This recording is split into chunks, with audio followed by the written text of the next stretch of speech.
오늘은 불교 사상의 시대적 변천과 소위 아비달마 불교에 대해서 할 텐데, 왜 그래야 되냐면 하다못해 우리가 그 좌선만 하더라도요. 지금 우리나라에서 요즘 그 간호선을 하다가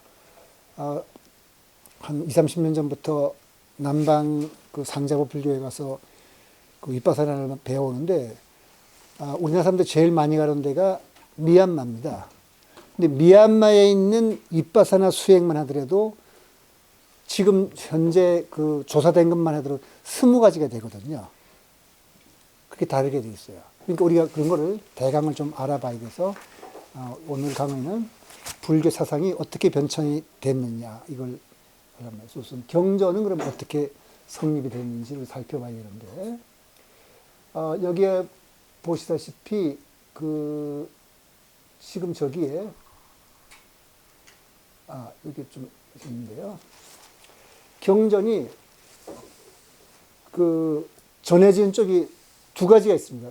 저 위에 미투라라고 저기 마투라라고 쓴 곳이 있는데, 저기가 바로 여기에 보면 여기에 마투라, 그다음에 간다라 카슈미르가 있는데 여기가 마투라죠. 여기가 설일체유부라 그러는 북쪽 지방에 있던 굉장히 큰 그 부파, 불교의 어떤 종파가 있던 데고, 간다라는 지금 여기는 안 보이는데 이 파키스탄 쪽에 여기 간다라가 있고, 요 북쪽이 카슈미르입니다. 그러니까 요 카슈미르, 요 간다라, 마투라, 요 지역이 그 북쪽의 불교가 성행하던 거고, 부처님이 이제 그 설법을 하신 쪽은 요쪽, 동쪽이고요. 근데 여기에 지금 말씀드린 대로 이제 이 스리랑카를 중심으로 해서 남쪽에서 전해지는 그 불교의 경전이나 또 그 어떤 이 얘기들, 그다음 북쪽으로 전해진 얘기들 좀 이 두 가지가 있습니다. 그래서 북전을 뭐냐면 인도 서북부 지역 마투라, 간다라, 카슈미르에서 기반을 구축한 설일체유비가 전한 자료 및 대승경전들.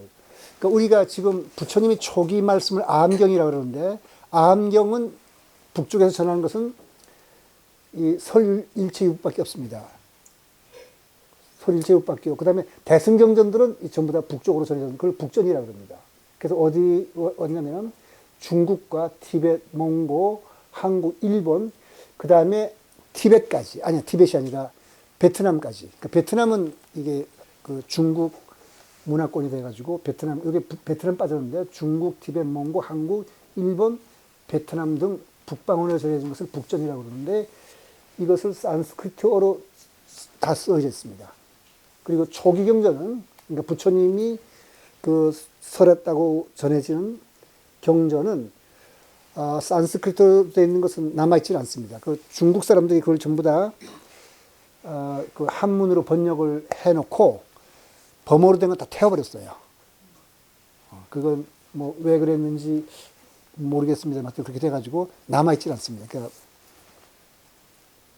그다음 남전이라는 게 있는데, 남쪽으로 전해진 거죠. 소위 남방 상자부 불교가 테라바다 불교라 그러는데, 그 스리랑카가 중심으로 돼가지고 오부 니카이를 비롯해서 여러 가지 논소들이 이제 스리랑카를 비롯해서 스리랑카, 태국, 미얀마, 라오스 등 남방으로 전해집니다.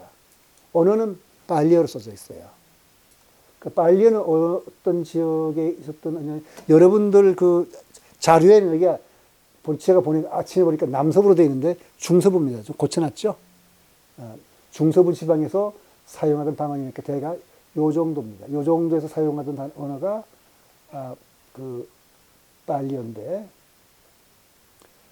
그 다음에 이제 그 부처님이 열반하신 다음에 부처님이 가르침을 모여서 후세에 전해야 되니까, 그래서 그 가스비 추도로서 500여 비구가 라자가라는 데 가서, 이게 마가다국의 수도인 라자가에서 500명의 비구가 모여서 이제 합송을 합니다. 그래서 그걸 결집을 했다 그러는데, 그래서 이제 서로들 이제 그 같이 함께 합송을 하는 거거든요. 함께 합송을 해서 다 같이 500명이 똑같이 합송을 했으니까 이건 부처님이 전해준 말씀이다. 이렇게 해서 그걸 이제 경전으로 만드는 건데, 구례 결집이 있었다 그래요. 칠욕굴 바깥의 결집이. 그건 뭐냐면은 그 현장에 전한 대당 서역기에 보면은 가섭에 반대하는 비구들이 모여서 실행했다고 전해지는 거예요. 항상 사람은 무슨 일을 하게 되면은 반대하는 사람이 있게 마련이에요. 그래서 구례 결집이 있었다 그러는데, 그 2차 결집이 있습니다. 2차 결집은 부처님이 열반하신 뒤에 100년쯤에 바찌족이라 해서 지금 제가 네팔 근처에 있는 요 정도의 근처에 있는 지역에 있는 비구들이 10가지 사실을 합법화하라고 장로들한테 요청을 합니다. 근데 그 10가지 제가 외우고 있진 않은데, 좀 2가지 정도 말하면은, 이제 5불씩이니까 탁발하고 오면은, 예를 들어서 그 나무 그림자가 요만큼만 될 때까지만 이제 공양을 하고, 그거 지나버리면 이제 오후가 넘어졌으니까 못 먹는데 될 거 아니야. 근데 우리가 먼 데서 갔다 오니까 손가락 한 마디만큼만 더 기를 때까지는 먹게 해달라. 그런 거 하나 있고, 또 하나는 이제 이때는 아마 상공이 발달해서 그런지 우리가 공양을 하다가 보면은 다른 데서 음식을 주는데 음식이 주는 게 아니라 어떤 사람은 돈을 줘요. 근데 이 당시에 그 계율에 의하면은 돈을 못 받게 돼 있거든요. 돈도 받게 해달라. 뭐 하여튼 그런 것 등등. 뭐 그 다음에 무슨 뭐 저기 소금을 뭐 어디다가, 그때 소금이 굉장히 중요한데 소금을 뭐 어디다가 이렇게 보관해서 어떻게 할 수 있게 해달라 등등, 이런, 지금 보면 뭐 굉장히 사소한 것 같은데 그 당시 사람들 이걸 굉장히 계율을 열심히 그 엄격히 지켰기 때문에 그런 걸 10가지 요청했거든요. 제가 볼 때는, 제가 지금 요즘 사람으로서 볼 때는 그냥 10가지 다 그렇게 하라고 허용해 주고 싶었어요. 그런데 그때 장로들이, 보수적인 장로들이 모여서 그거는 위법이라고 판단했습니다. 그렇게 하면 안 돼, 이렇게 된 거예요. 그러니까 이 젊은 비구들이 그럼 우리는 당신들하고 같이 저기 지내지 못해서 분열이 됩니다. 그걸 그래서 보수적인 장로들이 거느린 교단은 상자부니까 아무래도 부처님이 그냥 가르치던 그 이어오던 그 교단이겠죠. 그럼 대중부는 이제 떨어져 나가는 거니까 마치 기독교로 치면은 프로테스탄트 비슷하게 이렇게 떨어져 나갔어요. 그래서 교단이 분열됩니다. 그 2차 결집에서. 그 북전의 설명, 근데 이게 또 남전과 북전의 설명이 달라요. 남전에서는 이렇게 설명하는데, 북전, 아까 서일제유부에서 전하는 걸 보면은 대천이라는 어떤 그 비구가 있었는데, 이 비구가 5가지를 이 얘기를 합니다. 그 5가지란 말이 뭐냐면은, 여기는 지금 제가 안 썼네요. 뭐냐면은, 그 아라한도 어떤 그 부족한 데가 있다 해서 뭐 몇 가지 얘기합니다. 그걸 얘기하니까 이 사람들은 아란이라고 하면 이제 최고 경제 이런 사람인데 거기에 무슨 결함이 있다 그러니까 아주 이제 저기 붕괴해가지고 대천을 요구하는 것처럼 썼는데, 어쨌든 이 대천이 이 오사가 분열의 원인이라고 썼으니까 왜 분열됐는지를 북쪽에 전해진 그 북전하고 남전이 이게 다릅니다. 아마 둘 다 있었다고 봐야겠죠. 그 다음에 참고로 말씀드린다면 부처님의 여기에 그 다니시던 성지가 이렇게 그 지내신 8대 성지라고 합니다.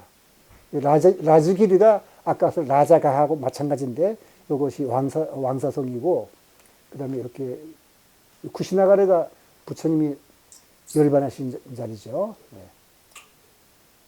그 다음에 3차. 이 3차는 이 마우리아 왕조라 해가지고 알렉산더 대왕이 이렇게 그 인도를 침범한 뒤에 그 직후에 이 마우리아 왕조라는 것이 섰는데,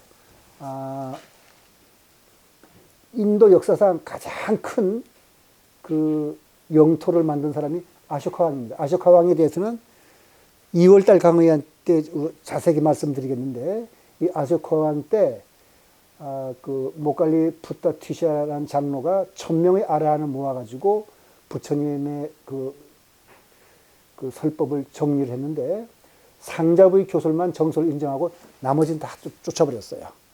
그러니까 여기서 이 굉장히 큰 땅이죠. 여기 요만큼 여기가 여기가 파키스탄 땅이거든요. 여기 임다스강이니까 임다스강은 이제 파키스탄 땅이거든요. 그러니까 파키스탄, 아프리카 땅까지 다 쳤고, 요 파란 땅은 뭐냐면 나중에 쿠샨 왕조라 그래가지고 가니시카 왕이라 그래가지고 다시 불교를 보호하던 왕이 다스리는 영토입니다. 이렇게 해서 지금 마우리아 왕조 때 한번 3차 결집이 있었어요. 북전에서는 인정하지 않아요.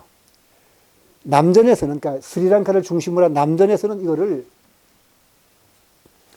3차 결집이라 부르는데, 북전에서는 이런 결집이 있었다고 인정하지 않습니다. 그래서 역사적으로 4차 결집이라는데, 쿠샨 왕조이거든요.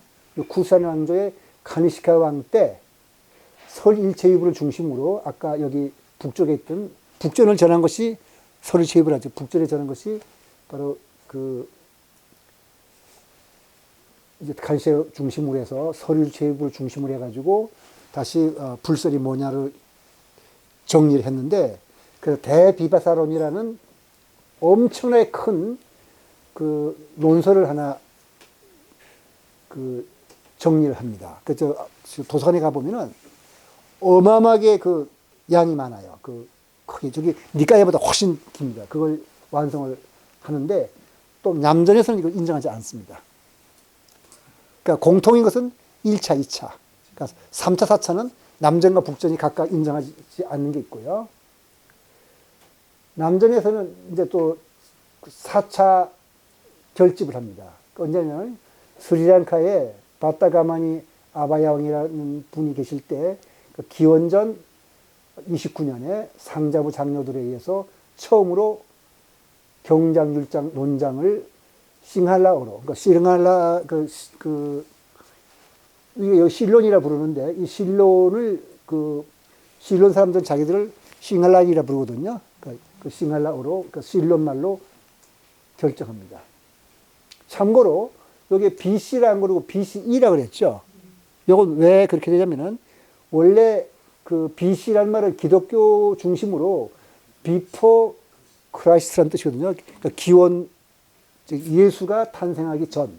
그 다음에 AD는 아노 도미노를 해가지고 예수가 탄생 후. 근데 그거는 종교학에서 볼 때 공정치 않잖아요. 왜냐하면 예수를 기원을 하니까. 그래서 종교학에서는 요 CE가 커먼 에라입니다. 공통 기원이라 그래가지고 서기 기원하고 똑같긴 한데 이름이 달라요. 공통 기원 몇 년. 그러면 그게 AD 몇 년하고 같은 거고, 요거는 before, 여기 쓴 대로 요건 before common era니까 공통 기원 전. 그러니까 기원 전 BC와 같은 거예요. 그래서 그런 걸 썼습니다.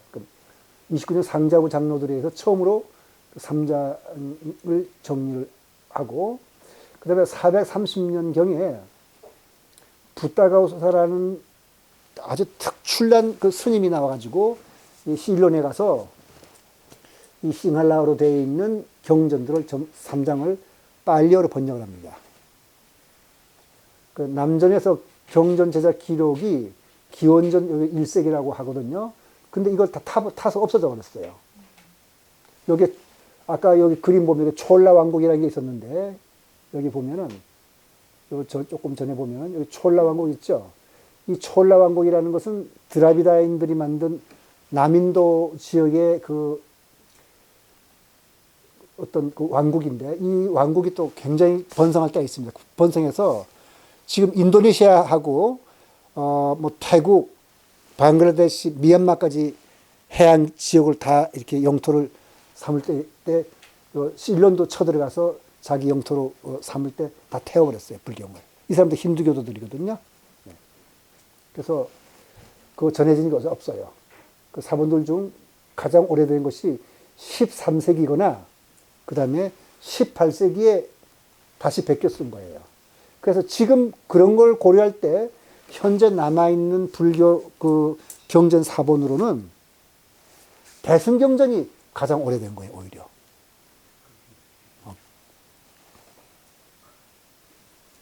그래서 지금 여기에서 불교를 좀 잘 시대인 거나 불교를 안다 하더라도 이런 경전 성립에 대해서 잘 모르는 분들은 이거 왜 이런 말이 나오나 할 텐데, 우리나라에서도 그렇고 이 불교에서도 그렇고 대대로 대승경전은 불설이 아니다 하고 그 논쟁이 붙었거든요. 그것 때문에 지금 제가 그런 얘기를 하는 겁니다. 그래서 지금 그 남방 상자부 불교에서 가장 중심되는 국가가 일본인데, 우리가 가장 그 중심이 되는 거고, 부처님 말씀을 그대로 갖고 왔다. 상자부니까. 그런데 아까 말씀드린 대로 이제 우리나라 그 논쟁이 붙었을 때 공격하는 것 중에 하나가, 너희들이 갖고 있는 거는 13세기나 18세기에 써진 거 아니냐. 너희들은 원전이 없지 않느냐. 이런 뜻에서 지금 이런 얘기를 하는 겁니다. 근데 그건 뭐, 중요하냐, 아니하냐 하는 것은 또 딴 문제겠지만, 어쨌든 그런 논쟁이 있다는 것을 우리가 알고성, 그 불교를 공부를 해야겠죠. 제5차, 이거는 부처님, 이게 잘못됐네요. 탄생이라는 게 아니라 사실은 열반인데, 열반 2400주년 기념을 해가지고 만달레에서 하고, 그 다음에 제6차는 부처님 열반 2600년, 2500년 해가지고 1956년을 부처님이 탄생이 언제 했고, 열반을 언제 했는 것이 또 그 파마다 다 다르게 하거든요. 그래서 남방 상자부 기록에 의하면은 1956년이 부처님 열반하신 딱 2500년이 되는 그 해가 됩니다. 그래서 그 해를 이제 공통으로 다 인정하게 됐어요. 우리나라도 그때가 부처님 열반하신 걸 쳐서 1956년이 그 부처님 열반하신 해로 치겠습니다. 그러니까 2010년이 되면은 부처님 열반하신 2544년이 되죠. 지금은 19년이니까 거기다가 더하면 얼마죠? 44에다가 19 더하면은 63. 그래서 지금은 부처님 열반하신 지 2563년이 된다고 그냥 그렇게 정한 거예요. 그래서 전부 다 중심이 미얀마죠. 북전에서는 제3차를 뭐냐면 쿠션 왕조 가니시카 왕 때 설일추 유부의 대비사를 완성한 거를 북전에서 치니까, 그러니까 남전에서는 1차, 2차, 3차, 4차, 5차, 6차까지 있다고 그러고, 북전에서는 아쇼카 왕 걸 치지 않고 가니시카 왕 때 설일추 유부 중심을 만든 것까지만 치고, 그 다음에 스리랑카에서 만든 4차, 미얀마에서 나온 5차, 6차는 인정하지 않아요. 그러니까 북전에서는 3차까지만 결집이 있었다고 보는, 이런 식으로 불교 내에서도 서로 주장하는 바가 다릅니다. 경전은 그럼 어떻게 전성됐나? 먼저 그러려면은 우리가 그 상당히 불안해하는 것 중에 하나가 이거거든요.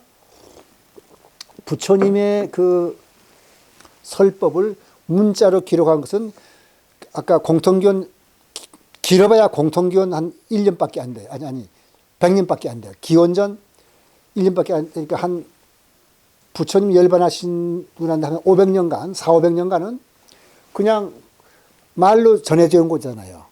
그러니까 굉장히 부정확하고 엉터리일 가능성이 크다고 생각하는데 그렇지 않습니다. 자, 알아보면은 말로 전한 거는 거의 100%까지는 말 못하더라도 거의 100% 가깝게 정확하고, 손으로 쓴 거는 이제 조작이 많아요. 그건 이제 왜 그런지 한번 볼까요? 그러려면 먼저 인도인들의 베다 문화라는 게 뭔가를 우리가 이해를 해야 돼요. 베다라는 거는 그 아리아인들이 지금 이란 고원에서 카이버 고개를 넘어가지고 인도로 들어왔을 때 이 사람들이 그 하늘의 신들의 어떤 그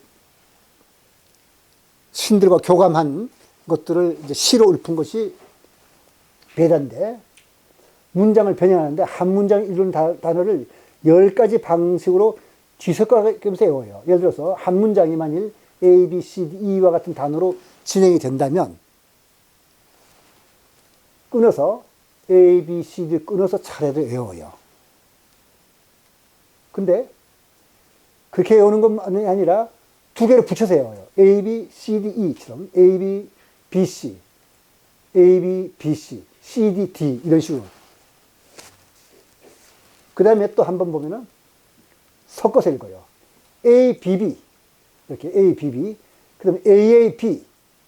그 다음에 B, C, C, B, B, C. 이런 식으로. 이런 식으로 문장을 10가지로 방식으로 외우니까 틀릴 리가 없어요.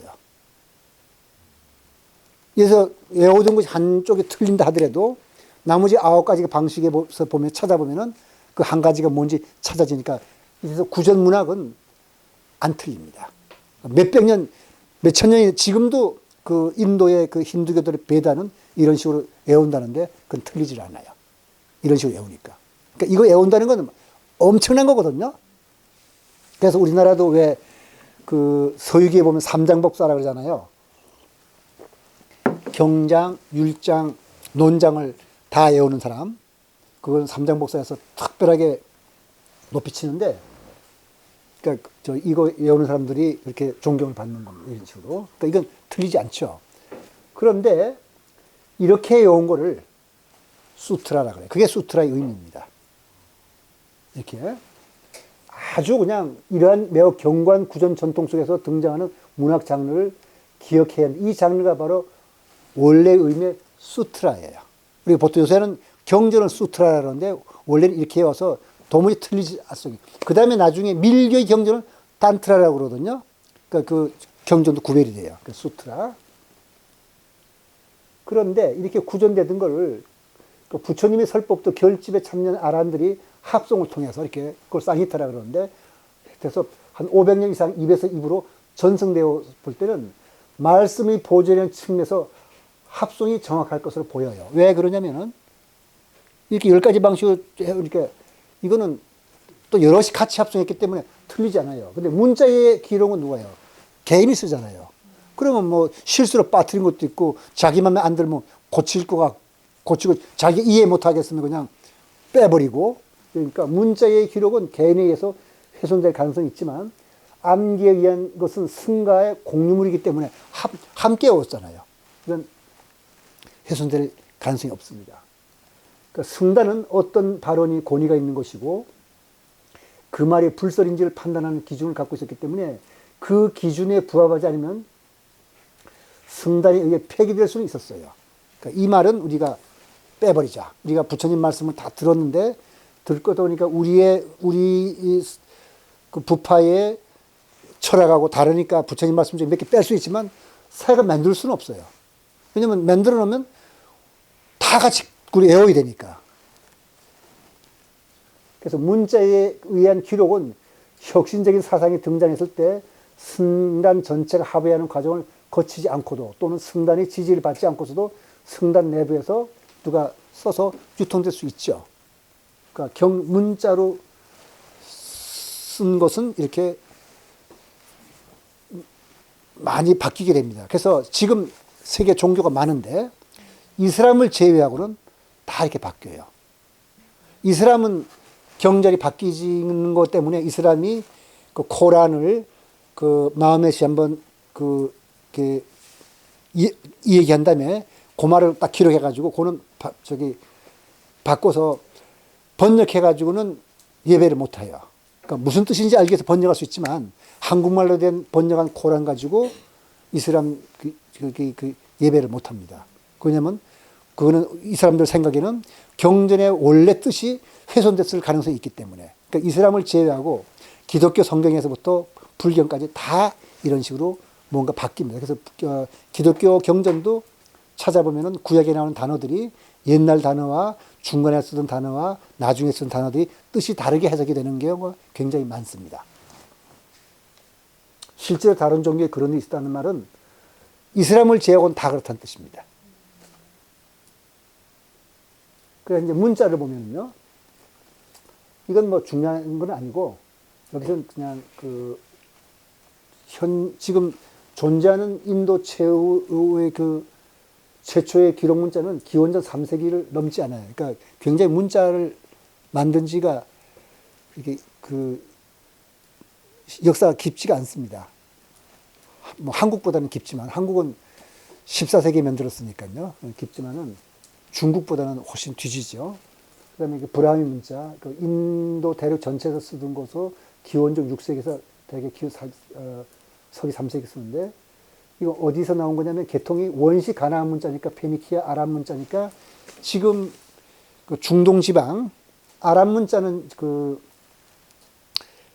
지금 페르시아 사람들이 쓰던 문자고 페니키아는 지금 레바논 사람들이 쓰던 문자고 가나안 문자는 그 이스라엘 사람들이 유대인들이 쓰는 문자예요.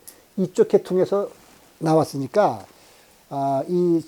중국 서쪽 사람들은 옛날부터 교류가 이렇게 많았던 겁니다.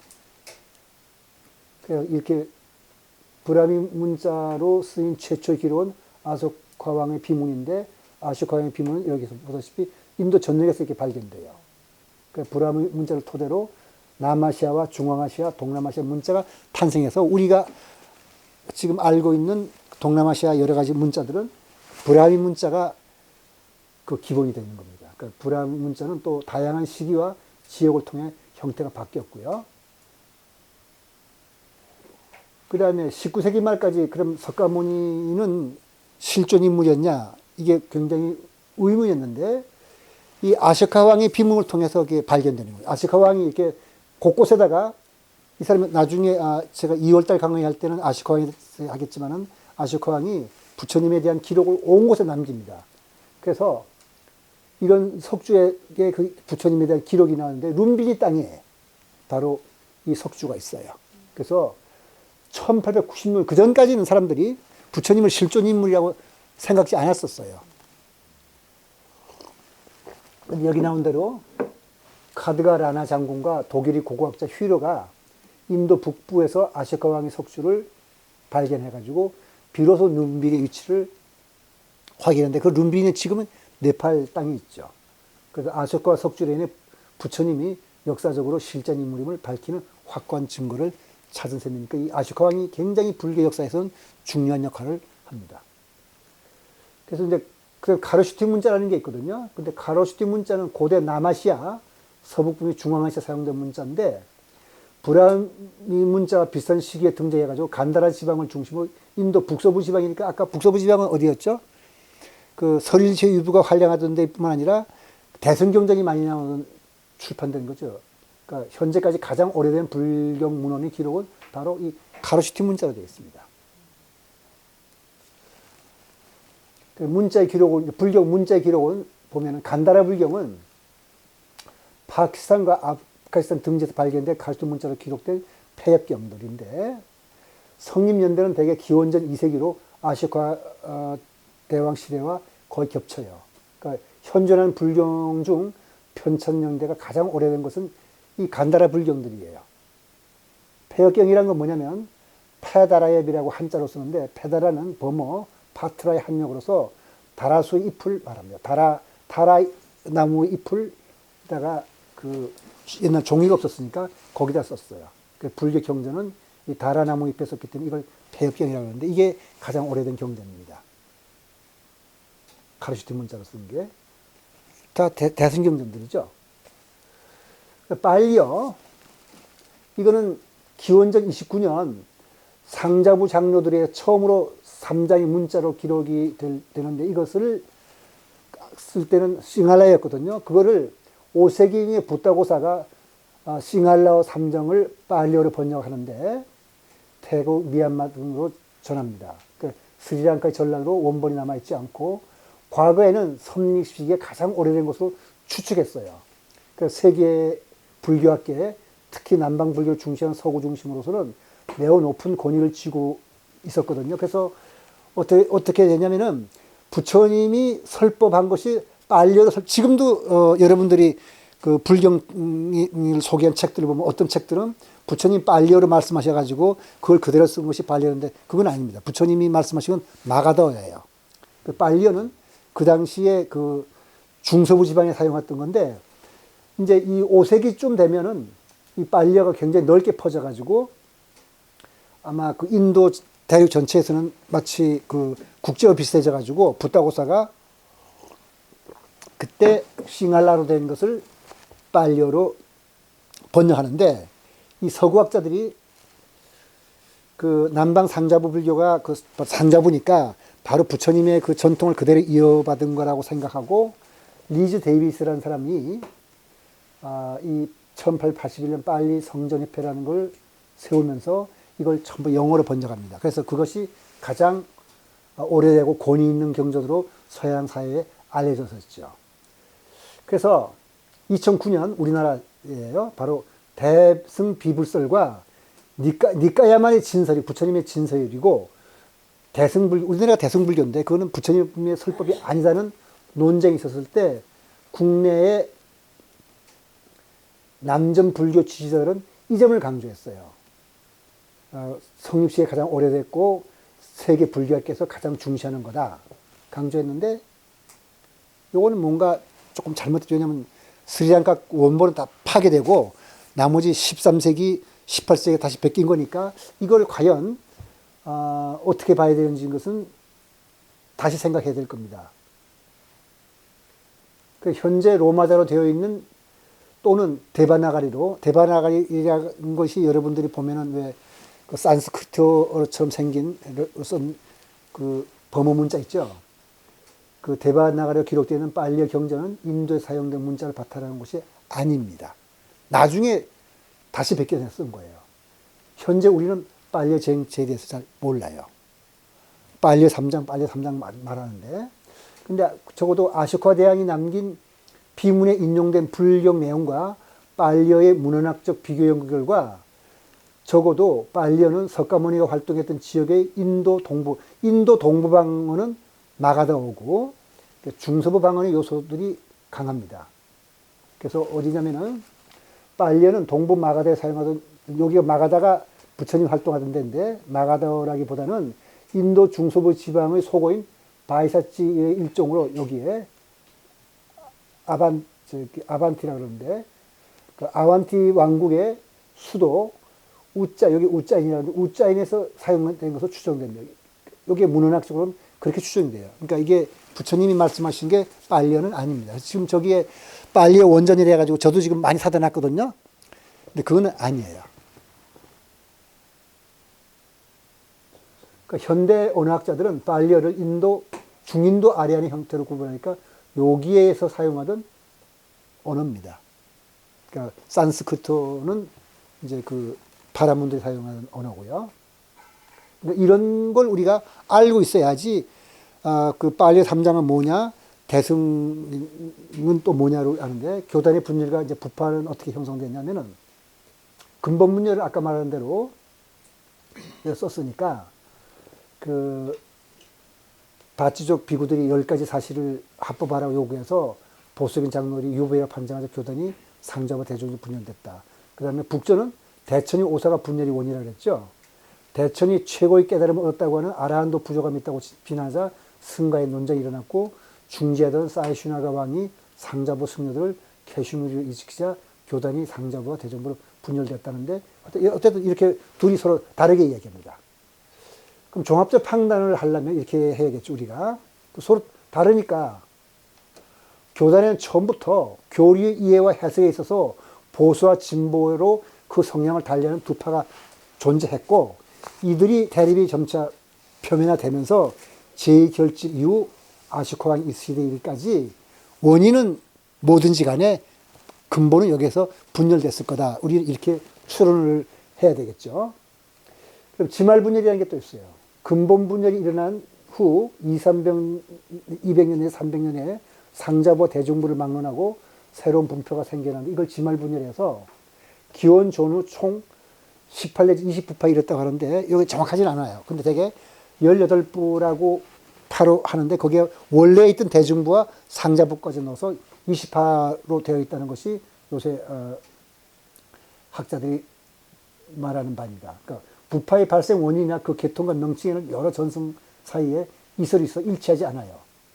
보통 18부파가 새로 생겨났고 원래의 상자부와 대중부 합쳐서 20부파라고 합니다. 그럼 상자부 불교의 전례는 어떻게 되냐면 상자부의 명칭은 원래 상자부의 명칭을 지금 남방 상자부는 우리가 지금 소승불교라 그러는 걸 소승불교라 그러면 안 돼요. 그건 잘못된 말이고 남방 상자부란 말이 맞는 말인데 그 테레바다라 그러거든요. 그 테레바다라는 말도 있고 스타비라바다라는 말도 있고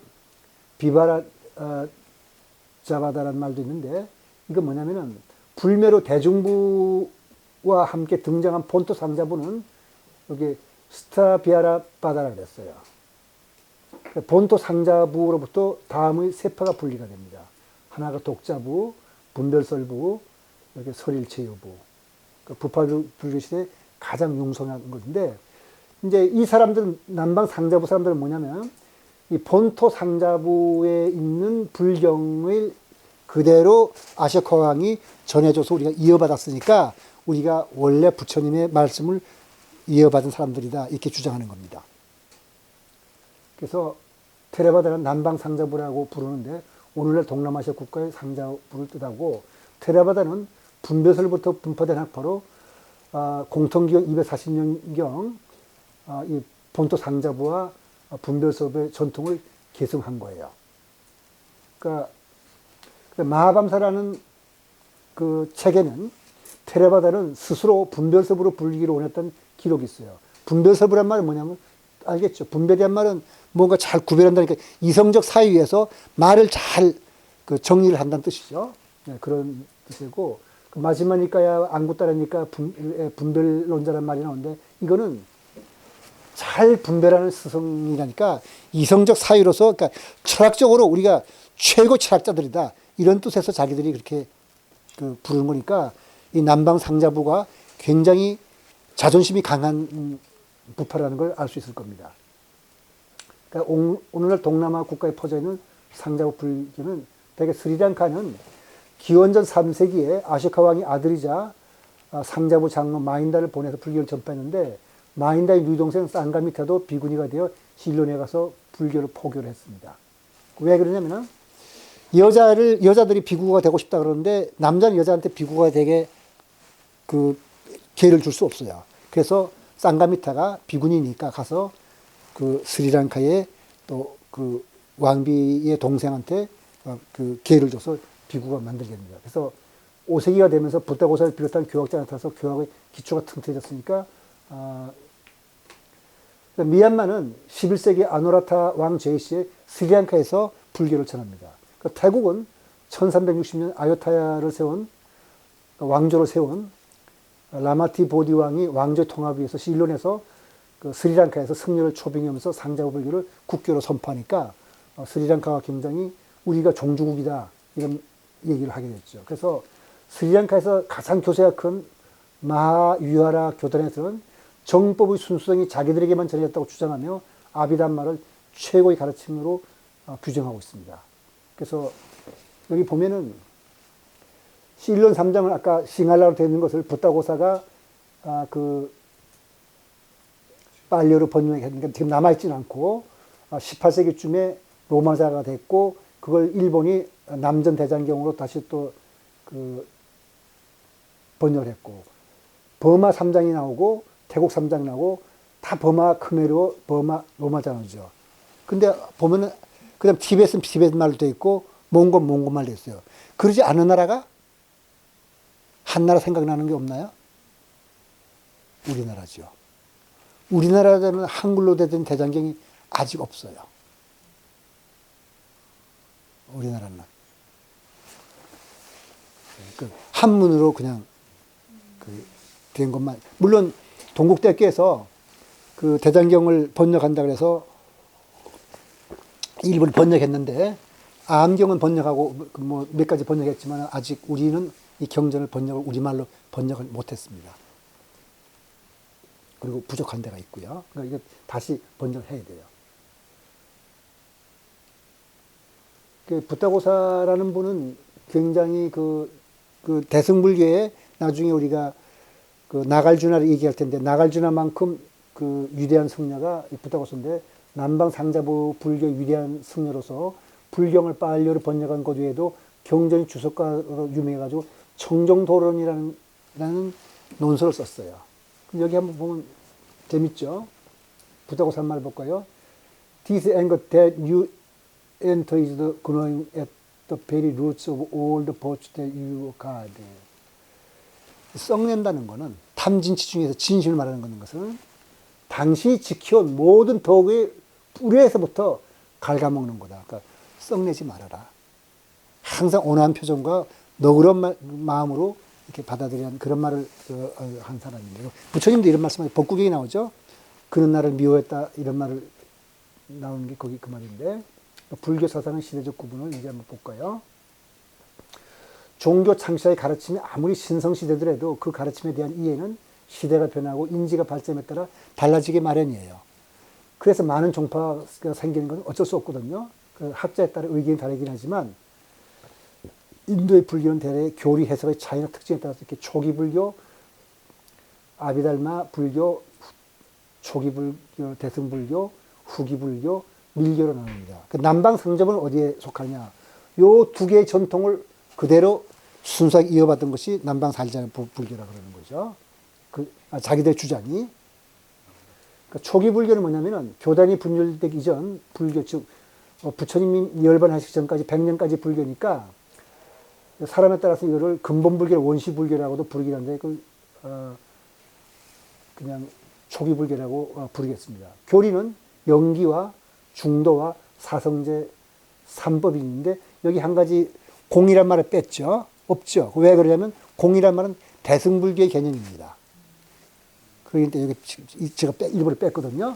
그러니까 무상고, 무와 영기, 중도까지가 초기불교의 교리고요.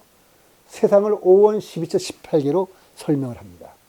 그리고 아함을 해가지고 사암 5부 니까이를 통해서 전해지고, 그러니까 똑같은 건데 북방에서 부처님의 교서를 정리해서 아함경, 한역으로 된 것을 아함경이라고 그러고, 거기에 해당하는 니까야가 남쪽으로 전해졌는데 이 둘을 비교해 보면은 80%가 일치해요.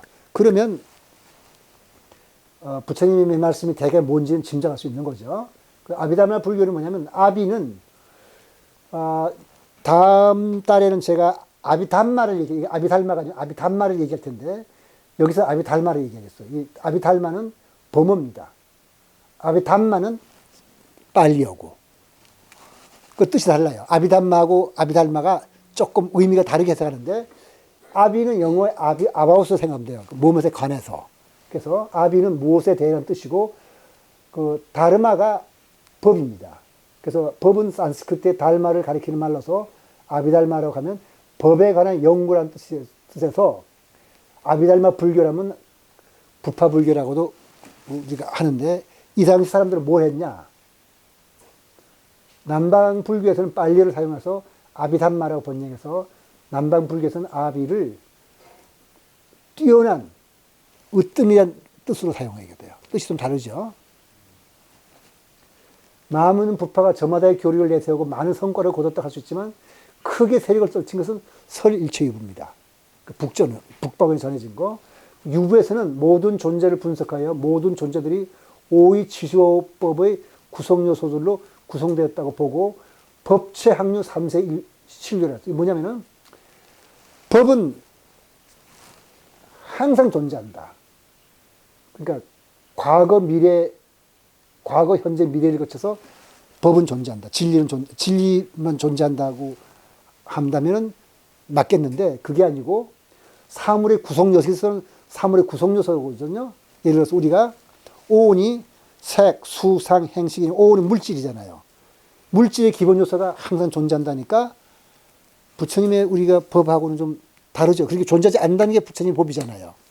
근데 법은 항상 존재하지만 부처님이 제법 무상이라 했으니까 항상 존재한다 맞지 않잖아요. 그러니까 이 사람들 어떻게 말하냐면은, 항상 존재하는데 찰나생, 찰나멸하며 존재한다는 거죠. 그러니까 존재하다가 없어졌다가 다시 생겨나고 없어졌다가 생겨나고, 그러면 무상한 거죠 또. 근데 신기한 거는, 현대 물리학의 소립자가 존재하는 모습이 바로 이렇게 존재해요. 찰나생, 우리가 전자하면은 그 성질이 변하지 않는 입자잖아요. 그죠? 근데 여러분이 사실은 찰나생, 찰나멸하고 변하니까 설일체 학설하고 아주 비슷하다고 말할 수 있습니다. 그러니까 현대 심리학에서도 그 심리학자들이 마음의 구성 요소, 심소에 대해서 관심을 갖고 아비달마 불교 이론 체계를 연구합니다. 그러니까 여기서 이거 아비달마 불교의 기본 특징은 이거 소라는 게 뭐죠? 기본적인 요소라는 뜻이잖아요. 그죠? 마음에도 마음을 구성하는 기본적인 요소가 있다는 거예요. 물질도 그런 거 있고. 그러니까 모든 것이 그렇게 기본적인 요소가 여기 75가지 요소가 있다는 뜻입니다. 그걸로 구성되어 있다. 근데 그런 불변 요소가 있으면은 부처님 법이 어긋나잖아요. 그러니까 찰나생, 찰나멸한다 이렇게 말한 거죠. 그 아의 존재, 그러니까 나라는 존재는 부정했지만 존재의 구성요소 법은 다름아는 항상 존재한다고 말했기 때문에 대승불교가 또 공격을 심하게 합니다. 나중에 말씀드리겠지만은 제 입장에서 볼 때, 그 과학적으로 볼 때는 대승불교 말이 맞아요. 어쨌든 이런 게 있다 그러면 안 되잖아요. 연기법을 할 때 언제 말씀드리겠지만은. 그래서 아비달마 불교는 법의 연구에서 훌륭한 교학차에 이루는데, 어쨌든 나름대로 훌륭한 교학차에 이루는데 성공해가지고 세친이 아비달마 구사론의 유부 이론을 바탕으로 아비달마 불교 이론이 잘 정립되어 있는데, 이것이 스님들은 요새 보통 이렇게 말합니다. 63년, 948년. 그러니까 구사론을 그 아비달마 불교를 배우는데 8년 걸린다고 하는 거거든요. 그만큼 길죠, 이론이. 그래서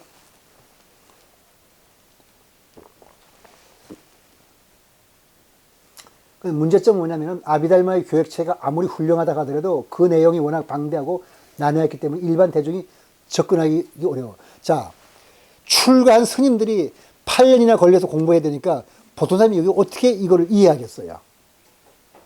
그러니까 또한 수행 목표로 열반을 증득하여 아무런 번뇌가 없는 아란이 되는 것을 보았기 때문에 이때의 불교는 자연히 출가자 중심의 교단이 되었고 대중의 교단은 소홀해요. 여기서 대승불교가 일어나거든요. 부처님이 가르친 것은 대중들이 이해하고 대중들이 그걸 실천하라고 한 것이 가르쳐진 것이지, 너희들처럼 큰 승원에, 여기, 이때는 이 아비달마 불교 시절에는 이 주로 왕이나 이 태수, 장자들이 성단에다가 많은 돈을 기부를 합니다. 그러니까 이 승원에 있는 스님들이 편안하게 먹으면서 대중 돈을 안 받아요. 편안하게 먹고, 이게 아비달마 불교라는 건 결국 부처님 말씀은 철학적 연구하는 거거든요. 이 사람은 철학자들이에요. 그러니까 그건 당신들은 당연히 그 대중의 교화에 소홀하니까 당신은 잘못이다. 그래서 대승불교 일어나는 것이 일어나거든요. 그래서 초기 대승불교는 대승불교를 익힌 사람들은 부처님의 가르침을 아비달마 불교를 다르게 해석하고 기원전 1세기부터 새로운 경전을 편찬했으니 이 경전들이 바로 반야경, 법화경, 십지경, 하암경, 유마경 등등 대승경전들입니다. 핵심 사상은 바로 보살사상으로서 상구보리 하와 중생이고, 부처님 팔정도로 수행하라 그랬는데 여기 육바라미를 수행을 강조하고, 또 다불사상에 대해서 그 초기 불교에서는 부처님 한 분밖에 없어요. 남방 삼잘 불교에서는 부처님 하나밖에 없지만 여기서는 누구나 다 부처 된다. 그래서 범부즉 부처라는 말도 나오게 됩니다. 생활 속의 불법 수행을 주장해서 그 대표적인 자가 유마거사죠. 장사꾼이잖아요, 유마거사는. 장사를 해서 돈 번 사람이거든요. 그 살아있는 불교를 주장을 하죠. 그 다음에 공사상이 확립됩니다. 아까 나라는 존재는 없다는 것은 그 초기 불교에서, 이게 상자부 불교에서도 인정하는, 부파 불교에서 인정하는데 거기서는 법은 있다고 그랬거든요. 근데 그걸 갖다가 대승불교에서는 법 또한 공하다. 그래서 인무와 법무하다. 이렇게 말을 합니다. 그러니까 종교적으로, 윤리적으로, 과학적으로도 감탄할 만한 사상이 바로 이 보살 사상이에요. 이건 공과 중도를 그 기본 원리로 한, 예를 들어서 지옥 중생이 죽을 때까지, 깨칠 때까지 내가 성부를 미루겠다는 게 지장보살이잖아요. 그 다음 이 세상 모든 중생의 말을 다 일일이 듣겠다. 그러니까 천수천안이란 말은 다 보고 다 보듬겠다는 게 관세음보살이거든요. 그러니까 굉장한 그 사상을 만든 거죠. 그러니까 나만 천당 가고 여기서 잘못한 사람 다 지옥 가라 그러는 게 말하는 것보다 그 지옥에 떨어질 수밖에 없는 그 중생마저도 내가 다 구해서 그 성불시키겠다는 사상이 그 종교적으로는 굉장히 감탄할 만한 사상이라고 할 수 있거든요. 근데 다른 한편으로서 불보살의 신격화도 함께 일어납니다. 삼승사상은, 이거 대승불교가 하는 말인데, 대승불교인들은 대중교화를 소홀히 하고 자신들의 해탈만을 위해 수행한다는 이유로 부파불교와 부파불교의 전통을 이은 남방불교를 소승이라 부르고, 자신들은 대승으로이라 부르고, 수행자를 성문영각, 보살로 나눴어요. 그러니까 성문영각은 소승이고 보살은 대승이죠. 그런데 이건 잘못이에요. 소승이라는 것은 대승불교의 주장일 뿐, 남방불교에서는 대승비불설을 주장하고 대승불교를 인정하지 않아요. 그러니까 적어도 남방불교를 소승이라 부르는 것은 잘못이죠. 그러니까 대중교화를 부파불교 시절에서 한때 소홀히 했던 건 사실이긴 하지만, 그 전통을 이어받은 남방불교에서 대중교화를 소홀히 하냐면 그렇지 않거든요. 지금 태국불교가 그 대중교화를 소홀히 하는 게 아니거든요. 우리나라 사람들이 다 미얀마 가서 남방불교에 좌선한다는 것은 대중을 그렇게 교화시키는 거잖아요. 그러니까 한때 부파불교인들이 그 잘 정리가 된 장원에서 장자들이나 왕들의 도움으로 대중을 상대하지 않고 철학적 연구만 했다 그래서 소승이라고 부른 것은 그때는 그럴만 했어요. 그렇지만 그 후부터 계속해서 그렇게 부른 것은 그건 잘못입니다. 그러니까 아비달마 불교 시절 부파불교에서는 법의 연구에만 몰두하여 대중교화보다는 이론에 치우쳤던 건 사실이지만, 남방불교에서 대중교회에 소홀한다는 것은 억지예요. 그러니까 지금 남방불교를 가리켜서 소승불교라고 하는 사람들 아직도 많은데 그러면 안 돼요. 세계에서 남을 돕는 일에 보시금을 제일 많이 나라는 미얀마라고 합니다. 기독교인들이 많이 내거든요. 기독교인들보다 더 많이 내요. 이런 사람들을 가지고 그 남은 생각하지 않고 자기만 생각한다고 말할 수가 있나요? 그건 잘못이죠. 성문은 뭐냐면 부처님의 말씀을 듣고 깨닫는 자라는 뜻으로서 본래는 부처님의 제자를 일컫는 말인데, 사성제를 관하고 팔정도를 닦는 것을 아라한이 수행 못하는데 이걸 대승불교에서 한 말이에요. 이런 사람들 소승이라고 부른 것은, 영각은 벽지불 또는 독각이라 해서 산스크리트어로 이렇게 빨리 빠체까부따라 하는 건, 이것은 부처님의 교화에 의지 않고 12인연의 이치를 깨달아 자유로운 경지에 도달한 성자라는 뜻으로서 원래는 초기 불교 당시 깨달은 성자를 일컫는 건데, 다시 말해서 부처님의 가르침을 직접적으로 받지 않고도 깨친 사람들이 있었던 거죠. 그것을 영각이라는데, 대승불교에서는 몽땅 뭉뚱그려서 이 사람들 다 소승이라고 불러요. 그래서 아까 성문, 영각, 보살을 삼승이라고 하는 거거든요. 그러니까 보살, 성불이 수행의 목표이나 대중교에 힘을 쏟는다. 그래서 육바라밀을 수행하는 사람들, 요걸 삼승이라 부르는 거예요.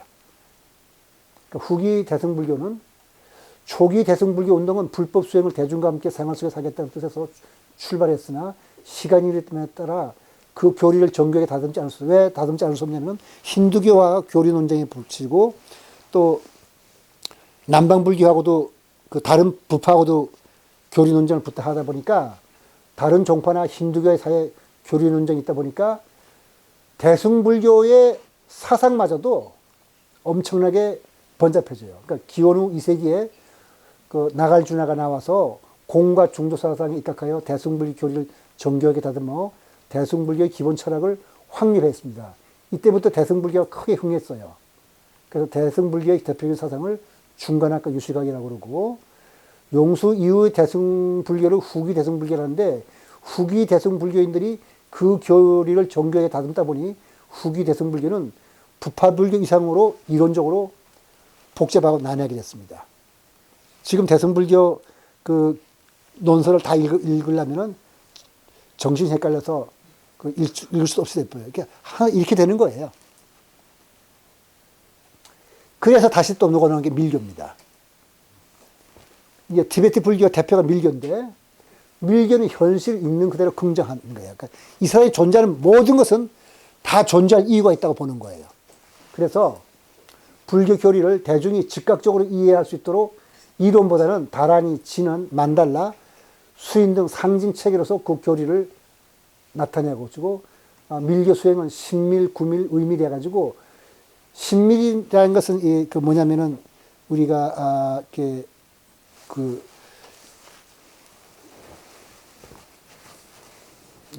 자세를 말하는 거죠. 그다음 구밀, 다라니, 의밀 등 중생 삼밀에 대한 불교의 세 가지 불의 가지를 통해 부처님과 중생과 일치속의 해탈에 도달하는 방법을 제시하죠. 즉 불의 큰 자비심을 우리가 가피로 삼아서 중생은 신심으로 신구의 삼업을 삼밀로 전환시킨다는 것이다. 이건 뭐냐면 그냥 진언을 외우고 그 다음에 무드라라 그래가지고 이렇게 어떤 자세를 취하고 그 다음에 의밀이라는 것은 이제 마음속으로 부처님을 관하는 이런 일로서부터 그러니까 굉장히 쉽게 그 번세한 것은 다 떠나가지고 그냥 가서 기도도 하고 이러면 되는 거죠. 그게 이제 밀교가 되는 겁니다. 그러니까 신밀한 불보살의 서원을 몸으로 실천 체득하는 무드라 수행을 또 구밀은 참말을 하는 만트라 뭐 외우는 거죠. 의밀은 욕심 경계를 벗어나 사물의 참모습을 관한 삼매 요거 세 가지만 잘해서 그냥 진리에 체득할 수 있다. 이게 밀교입니다. 그 대승비불설 논쟁을 우리가 따져봐야 우리나라에서 이제 논쟁이 있었으니까 대승비불설은 이미 아비달마 불교 시대에 있었어요. 벌써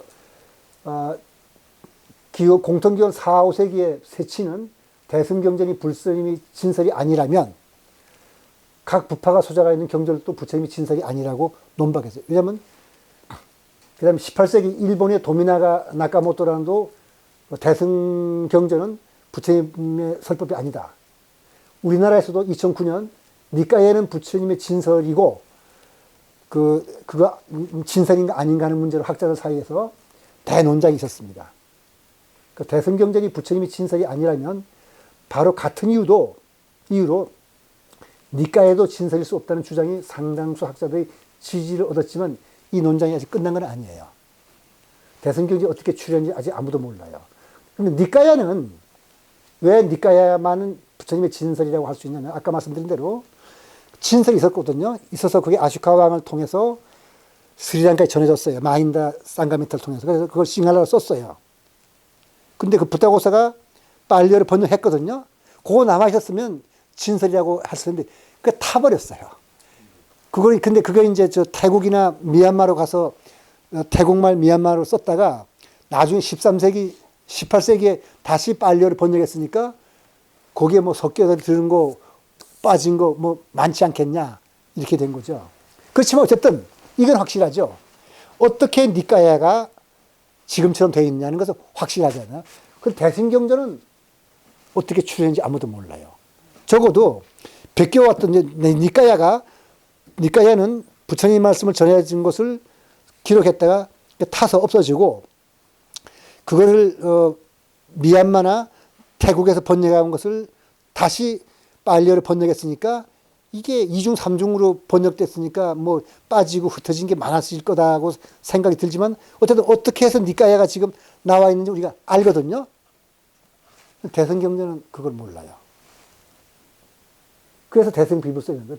그럼 대승경전은 도대체 어떻게 나왔나 하는 걸 우리가 한번 살펴보죠.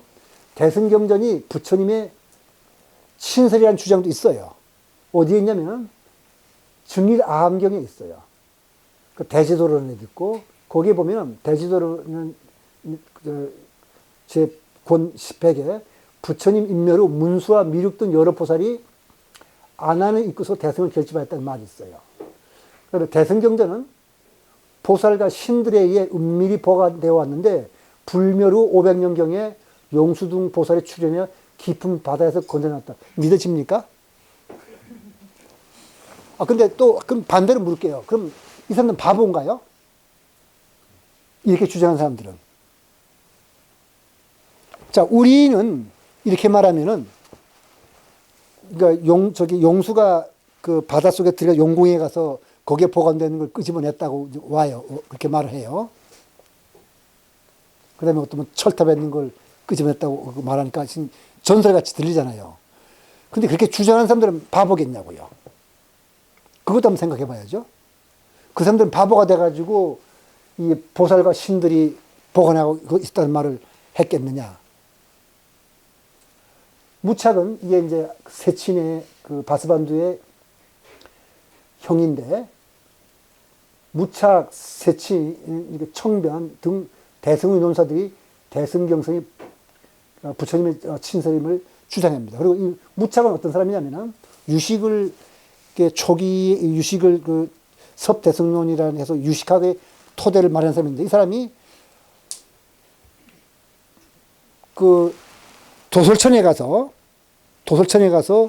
미륵의 설법을 듣고 그거를 와서 여기에 쓴 게 유식이다 이렇게 말하거든요. 그럼 그건 믿어지냐고요. 전설에 갔잖아요. 그럼 그런 거를 도대체 우리가 어떻게 받아들여야 되느냐. 이런 게 우리가 지금 대승불교의 사람들이 그 정리해야 될 문제인데 한번 볼게요. 자, 물음 신화를 현실인 것처럼 주장하는 이들의 논사들은 그럼 바보냐 이 말이에요.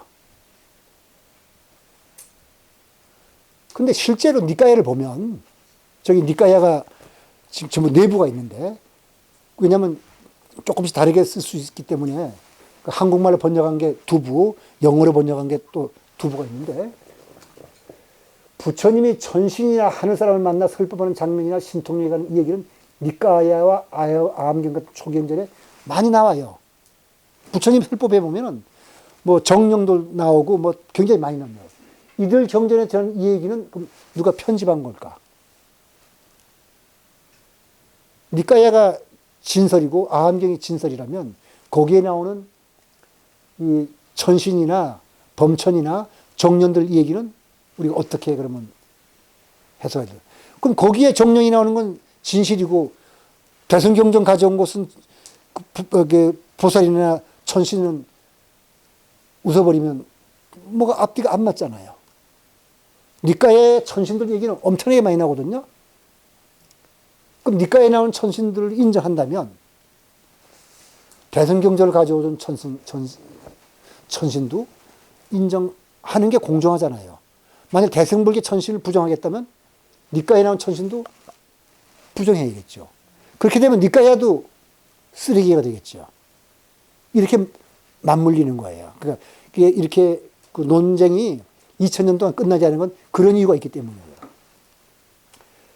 그러면 상자부 전승의 빨리를 비롯한 모든 일장에서 불설이란 이건 지금 아까 말씀드린 대로 자기들이 그 남방 상자부에서는 자기들 전통적인 그 부처님의 진설을 말하는 거잖아요.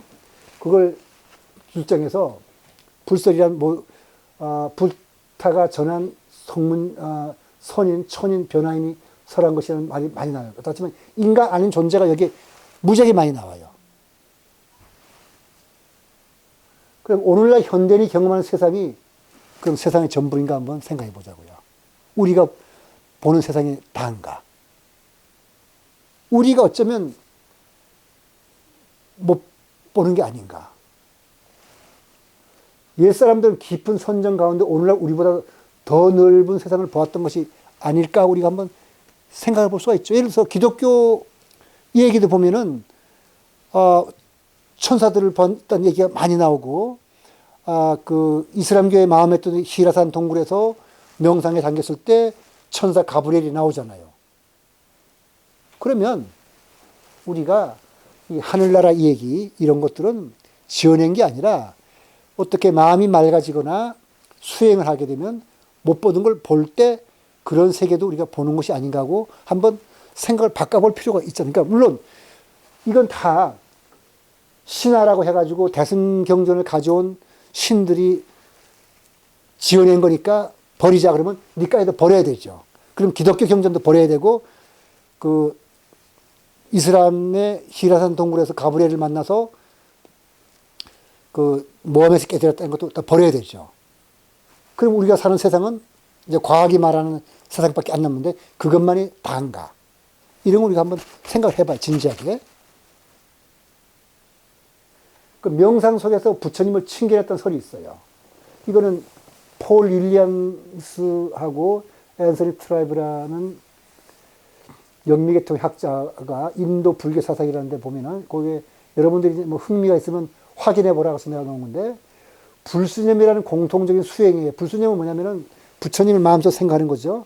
그런 수행법이 있어요. 불수념이라는. 그런 수행을 하면은 진짜 부처님이 보인다는 거예요. 불수념을 하면은. 그 승려들이 그들이 그 불수념을 통해서 부처님을 만나보고 그렇게 나타난 부처님의 영상과 그들에게 나타나는 것의 진실성을 느꼈다는 것은 아마 놀랄만한 일이 아닐 것이다.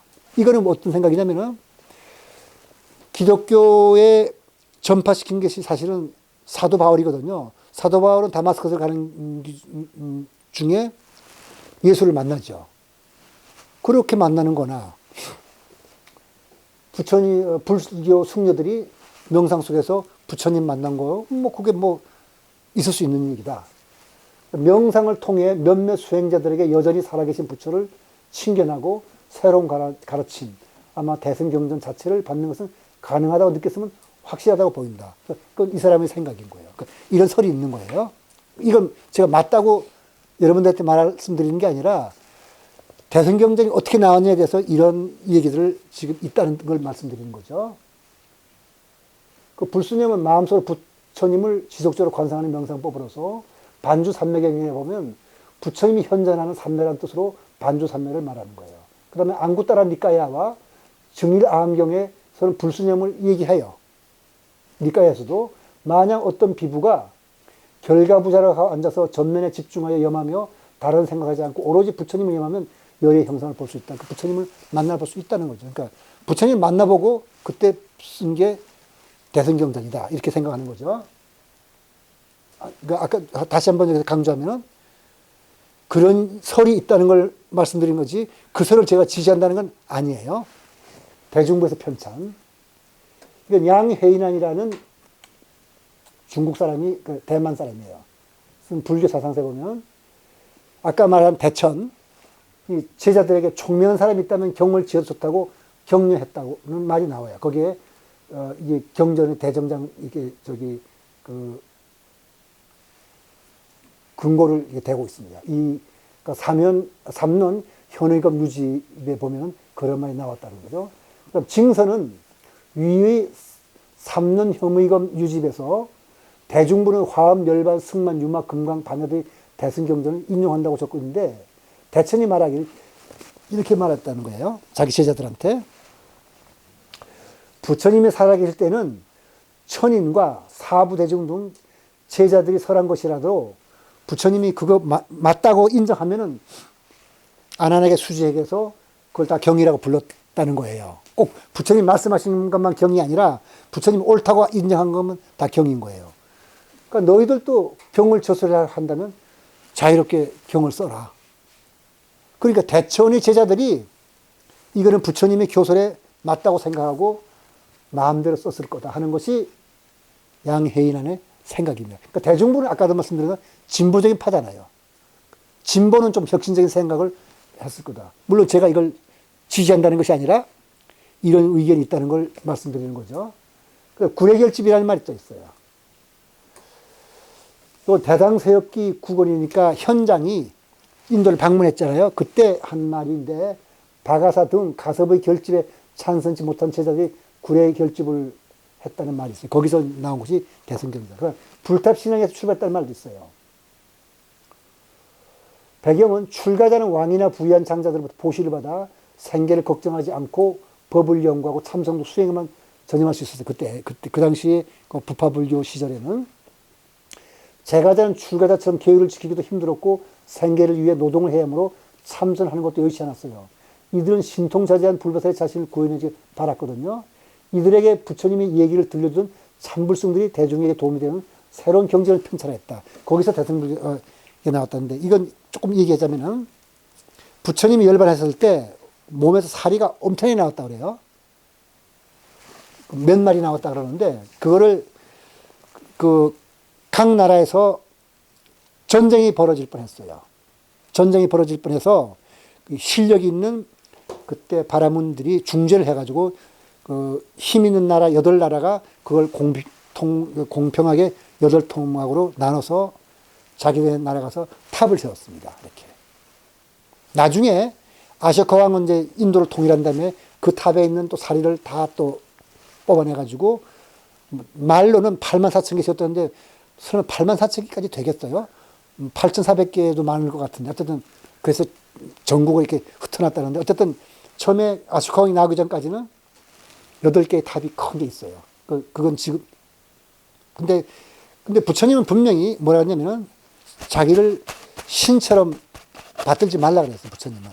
법은 내가 없어도 진리는 존재하는 거고 나와는 관계없이 진리는 존재하는 건데 내가 그걸 단지 알아냈을 뿐이라고 말했는데 사람들이 그렇게 마음에 안 그런가 봐요. 부처님한테 열반하자마자 부처님을 신처럼 존경해가지고 신도들이 탑을 세워가지고 불상은 없어요. 그때 불상은 나중에 그리스인들이 만든 거고 그 탑을 세워가지고 거기다가 공양도 하고 부처님한테 이렇게 빌기도 하고 그러니까 신으로 만든 거예요. 그럴 때 그 사람들은 그 생계를 노동을 해야 되는데 참선하고 어려운 경전을 해석하겠어요? 그러니까 부처님한테 빌고 나 좀 도와주세요 하는 거예요. 그럴 때 참불성들이 나와가지고 부처님이 얘기를 해주고 부처님의 말씀의 이치를 그 사람들이 실천할 수 있는 걸 쉽게 풀이해서 해준 사람들이 많았어요. 그리고 전생 얘기도 많이 하고 이런 참불성들이 새로운 경전을 편찬했다는 그런 설이 있어요. 그럼 그럴듯하죠. 그 대승경전에 그러면 이제 판별은 제 나름대로 판별하는 게 있는데 성철 스님은 뭐라 하냐면은 성철 스님 때도 이 대승이 불설이냐 아니냐 때문에 그 논쟁이 있었는데 성철 스님이 친설이냐 아니냐는 것과 부처님의 교설에 맞느냐 아니냐는 것은 별개의 문제다. 그래서 친설이든 아니든 그건 따질 필요 없고 대승의 교설을 잘 살펴보면은 부처님의 참뜻을 잘 나타내고 오히려 소승보다 더 깊다 그랬어요. 그 소승이라는 말을 쓰면 저는 안 된다 아까 말씀드렸지만 여기서 쓴 것은 실제로 이렇게 말씀하는 거니까 우리나라에서는 아직도 쓴 사람도 있으니까 그 소승보다 더 깊다 이렇게 얘기를 했는데 저는 이 말씀에 찬성해요. 소승이란 말은 전 반대지만은 남방 상자불교보다는 대승의 교설이 더 깊다는 데는 찬성해요. 그러니까 과학적으로 고찰할 때는 판단 기준은 연기법이에요. 연기법에 맞으면 불설이고 그렇지 않으면 비불설인데 적어도 제 생각으로는 이제 양자역학 강의 앞으로 할 텐데 반야심경, 유마경, 화엄경도 모두 연기치를 잘 담고 있고 특히 반야심경의 교설은 양자역학의 내용과 너무 흡사하고도 지나치지 않을 정도로 닮았어요. 그래서 제가 볼 때는 오히려 과학적으로 접근하기 쉽고 잘 정리된 것은 대승의 교설이라고 봅니다. 그러니까 저는 여기서 여러분들한테 앞으로 그 부처님 말씀을 전할 때 부처님이 직접 전하신 니까야의 얘기는 그대로 전하겠지만은 만약 공이라든가 중도 사상을 해석을 하게 될 경우는 전부 다 대승의 입장에서 해설을 드릴 거예요. 그 대승의 논설은 중간한 공과 중도 이치를 체계적으로 잘 정리했고 유식학은 인식주관과 삼라만상의 전개를 연기 이치에 맞게 잘 정리했습니다. 이 논설은 과학자들에게도 영감을 줄 수 있다고 봅니다. 예를 들어서 부지사상은 그 현대물리학의 이중성과 너무 똑같고 중도사상은 상보성 원리와 닮았어요. 그 다음에 아리아식은 이건 그 상자부 불교에는 이런 개념이 없는데 이런 유사한 개념은 있지만은 이렇게 정리 안 되는데 잘 정리한 것은 유식학인데 현대 심리학의 무식과도 아주 연결되죠. 그럼 아비달마 불교를 한번 살펴보죠. 이건 아비달마 불교는 왜 살펴볼 필요가 있냐는 것은 이걸 우리가 살펴보겠습니다. 여기 보시면서 제가 여기서 아비달마 강의를 이 강의에서 간단하게만 살펴보는 것은 이걸 여러분들이 애우거나 이해하라는 뜻은 아닙니다.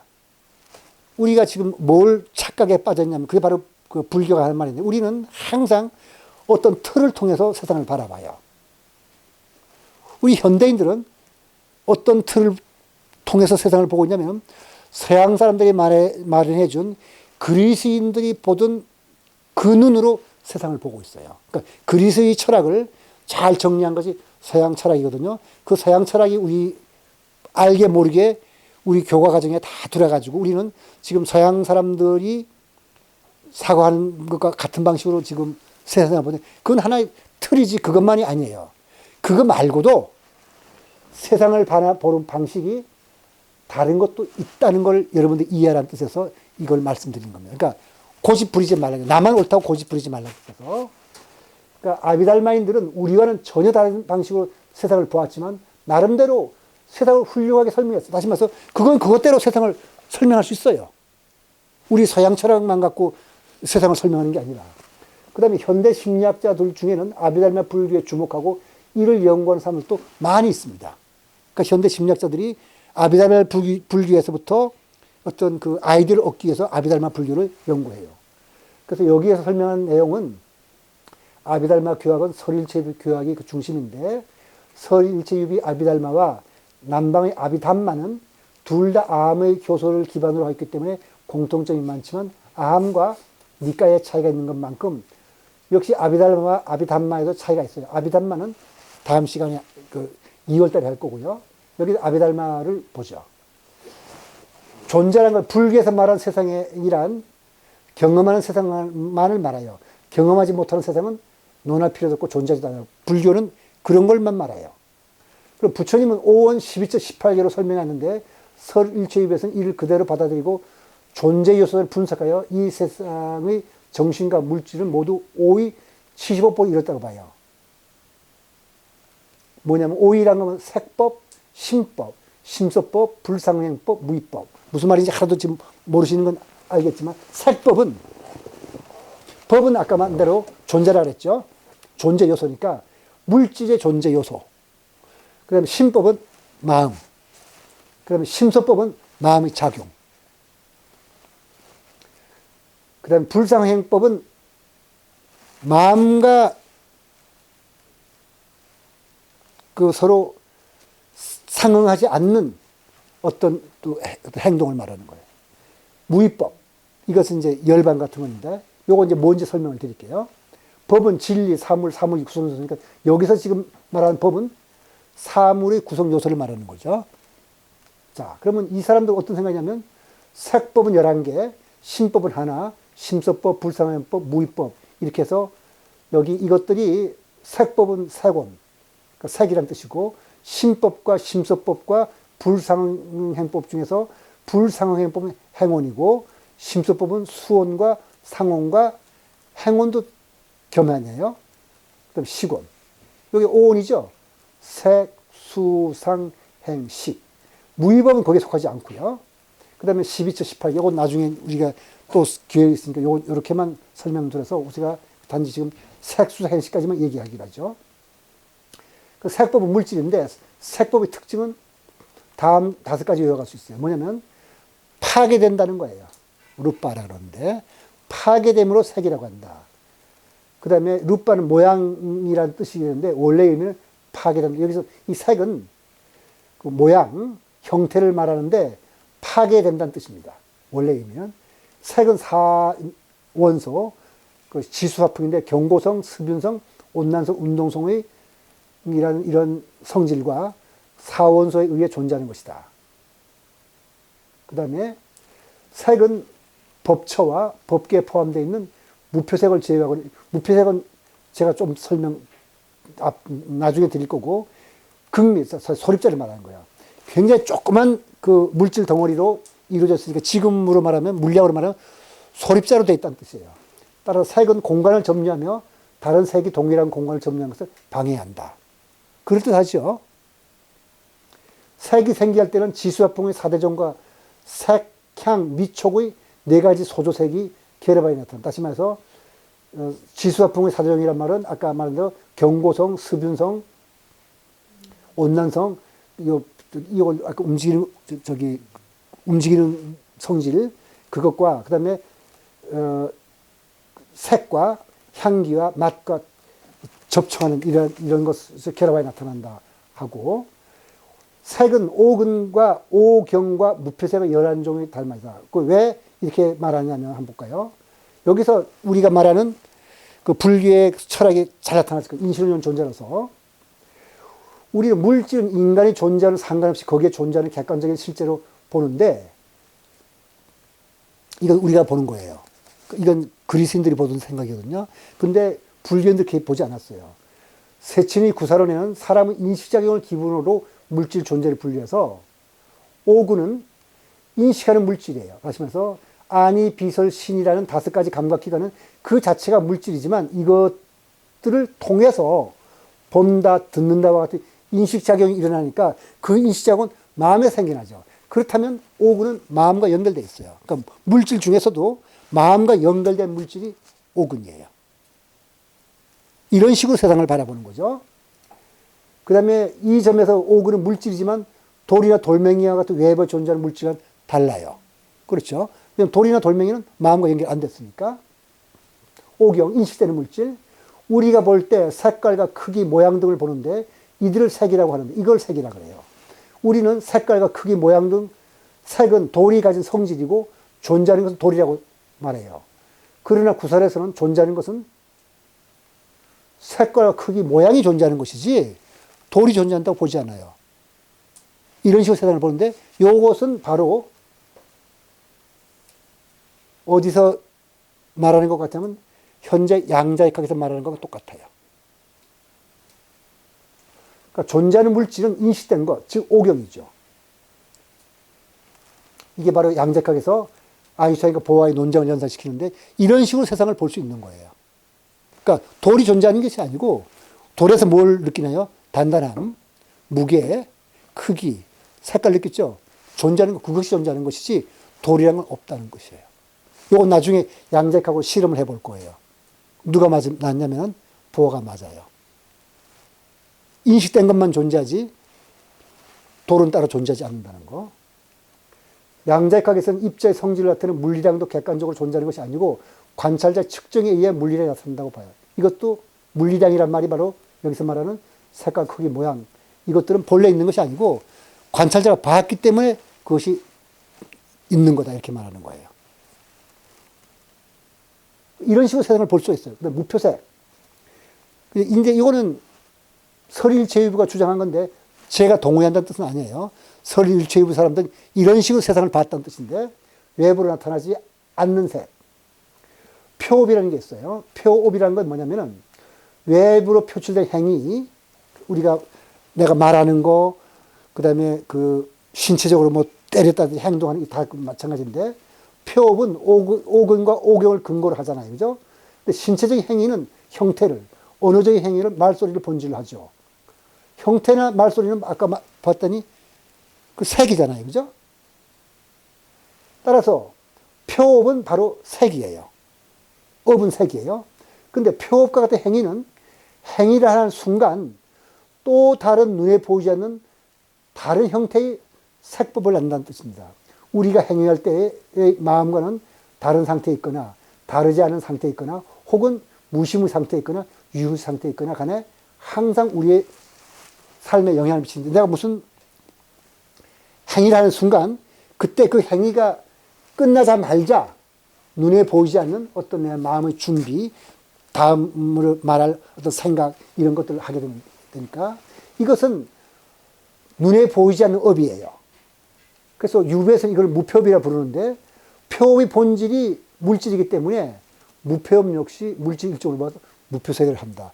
동의한다는 뜻은 아니고 이런 식으로 세상을 보고서도 세상을 훌륭하게 설명할 수 있다고 하는데 아까 참고로 말씀드린다면 색에 대한 그 세친의 생각은 인식된 것만이 존재한다고 한 것은 양자역학과 비슷하다는 거. 심법, 심왕이라고 해요. 이게 한 가지예요.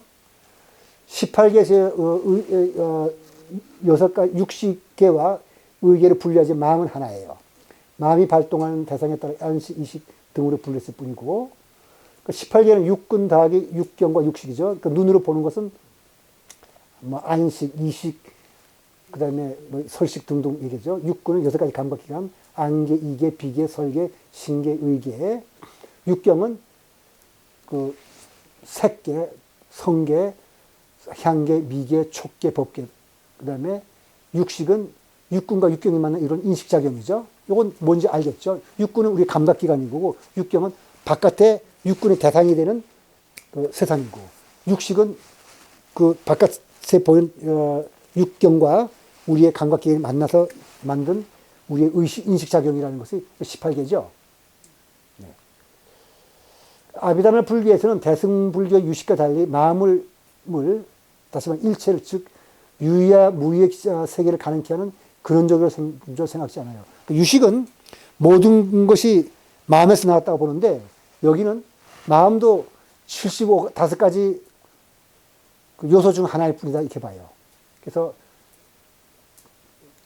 이제 심소법에 서 마음의 작용이 있는데, 심소는 마음의 작용이긴 하지만 단순히 마음에 수동적으로 소유되는 것이 아니라 본래 그런 거 있다는 거예요. 마음과 동일한 근거, 동일한 대상, 동일한 현생을 지니고 동일한 시간에 생겨나며, 마음이 한 차례 하나의 존재만 생겨나듯이 심소 역시 하나의 존재만 생겨나. 그럼 심소가 뭐냐? 마음과 심소가 서로 평등한 관계로 상응한다는 뜻에서 이것을 심상행법이라 그러는데, 심소는 일단 마음의 작용을 말하는데, 그 마음과 동등해 보는 거예요. 그 어떤 것이 그러면 마음의 작용이냐? 마음 6가지 심소가 있는데, 다 하자는 것은 아니고, 이런 식으로 분류했다는 건데, 대지법에는 선, 불선, 무기 등 일체의 마음과 둘이 함께 일하는 의식작용. 여러분, 느낌, 생각, 그 다음에 요건 의지함, 촉, 요게 접촉하는 것이죠. 그 다음에 욕망. 이런 것들이 다 그 자체로 존재한다고 생각한 거예요. 이 사람들은. 그 대선지법. 마음과 둘이 함께 일하는 의지작용으로서 믿음, 그 다음에 게으르지 않은 거, 마음이 편안한 거, 이런 것들이 다 그대로 존재한다고 본 거예요. 대번뇌지법. 이거 염무한 마음이란 말은 번뇌로 가득 찬 마음인데, 염무한 마음과 둘이라는 의식작용으로서 어리석음, 게으름, 믿지 않음, 혼침, 도고, 들뜸, 이런 것도 다 그 자체로 존재한다고 본 거예요. 그런 것이 정말 존재하기 때문에 그런 것이 생겨난다고 보는 거죠. 예를 들면 이런 겁니다. 여러분들이 자전거를 탄다고 쳐요. 자전거가 있고, 내가 자전거를 타자는 건, 자전거가 있고 자전거를 타는 내가 있는데, 이것만 가지고 자전거 못 타는 거거든요. 자전거를 타는 기술이 있잖아요. 내가 연습하게 되면 기술이 이제 잘 타잖아요. 여기서는 무슨 뜻이냐면, 자전거가 있고 나도 있고 기술도 존재하기 때문에 내가 그런 기술을 발휘할 수 있다 보는 거예요. 그렇게 보고 또 세상을 하는 거죠. 소번뇌지법. 염무한 일부의 마음과 생겨난 의식작용으로서 10가지. 분한 마음, 그 다음에 저도 이게 여러 가지가 많아서 다 모르겠는데, 해로운 거, 번뇌하는 거, 그 다음에 아첨하는 거, 그 다음에 교만한 거, 이런 것들 다 그런 게 본래 있으니까 그런 작용이 일어난다, 이렇게 보는 거예요. 이러한 의식작용은 일체 염무한 마음과 상응하는 것이 아니라 다만 무명과 상응할 뿐이며 오로지 제6식과 상응하여 개별적으로 나타나기 때문에 소번뇌지법. 왜 소번뇌냐 대번뇌냐는 것은 작용하는 방식이 제6식과 상응하기 때문에 그렇다는 거고, 부정지법. 선, 불선, 무기, 어떤 마음과 함께 일어날 수 있는 것은, 이것은 이건 생각하는 겁니다. 이건 곰곰이 따지는 거, 보는 거.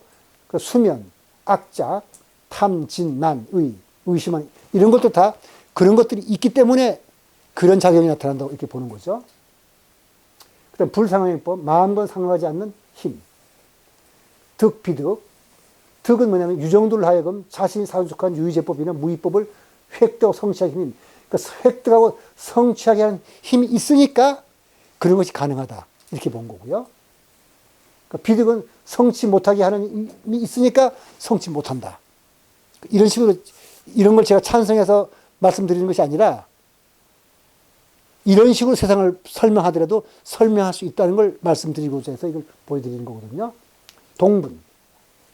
유정을 유정이끔 하는 동유, 즉 상사성, 보편성을 말하는데, 말이 달리는 말이 있다면 말을 말답게 하는 어떤 동유성이 있다, 이런 뜻입니다. 그다음 무상과 무상, 멸진정. 무상과라는 것은 무상정을 닦아 새끼의 제4정료의 세 번째 하늘이 관가체에 얻게 되는 과보인데, 그런 것도 본래 있다는 뜻입니다. 무상정은 멸진정과 더불어 이 무심정의 하나로서 생각과 알미 끊어졌다고 하나 멸진정과 달리 완전히 끊긴 것은 아닙니다. 그러니까 다시 말해서 어쨌든 우리의 생각과 분별지가 끊어지는 어떤 고도의 그 정신적인 경지인데 그런 것도 있기 때문에 우리가 그런 데 이룰 수 있다는 것이죠. 멸진정. 소위 상수멸정이라 해서 바로 그 열반에 들어가는 경지입니다. 그런 것이 있으니까 그런 경지에 들어간다. 이렇게 그 아비다메 불교에서 보는 거예요. 명근, 목숨, 유정들로 하여금 일생 동안 그 삶을 유지하게 하는 힘이 있으니까 산다. 이렇게 생각하는 거고, 유의사상이라는 것은 생주이멸이라고 하는데, 저기 존재하는 모든 것들은 생겼다가, 잠깐 머무르다가, 변해가지고 없어지잖아요. 우리 사물들은. 그런 게 다, 그렇게 하는 성질이 다 있다는 뜻입니다. 존재한다는 뜻입니다. 명구문 삼신도 이상하죠? 명신이란 말은, 명은 온갖 상의 집합으로서 온갖 명사적 개념의 집합을 하니까 상, 즉 명사적 개념이란 물질, 소리, 향기 등과 같은 명사적 언어의 개념을 떠올리는 힘. 우리가 굉장히 많은 명사를 갖고 있잖아요. 그죠? 그 명사를 떠올리게 하는 힘을 우리가 갖고 있으니까 그런 명신이라는 게 생겼다. 구신이라는 건 문장의 집합. 우리가 문장을 많이 만드는데 그런 것도 바로 하나의 의미 체계를 완전한 표현한 것으로서 이것에 의해서 동작, 성질, 시점의 의미가 이해되니까 이런 것이 존재한다는 거예요. 문장을 만들 수 있는 힘 자체가. 그 다음에 문신. 문이란 기역, 니은, 디귿, ABC와 같은 음소인데 그 음소도 원래 존재한다는 겁니다. 이런 식으로 세상을 봤어요. 무위법은 이건 그냥 아까 말씀드린 대로 불교에서는 뭐냐면은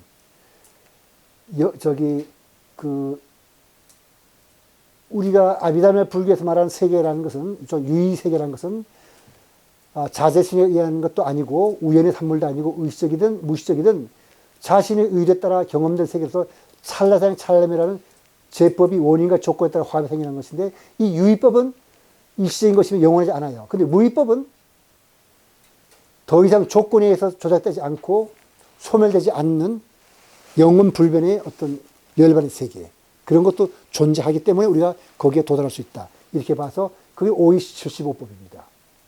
무위법 세 가지는 허공, 택멸, 비택멸. 이건 뭐냐면은 택멸은 열반이에요. 그러니까 존재의 본성에 대한 통찰을 통해 무지와 집착 등의 번뇌와 그것에서 비롯하는 존재의 속박 속에서 벗어난 상태를 말하는데, 진리를 알아보는 무르의 지혜에 의해 증득되기면 택멸이 하는데, 이 택멸이 존재하기 때문에 우리가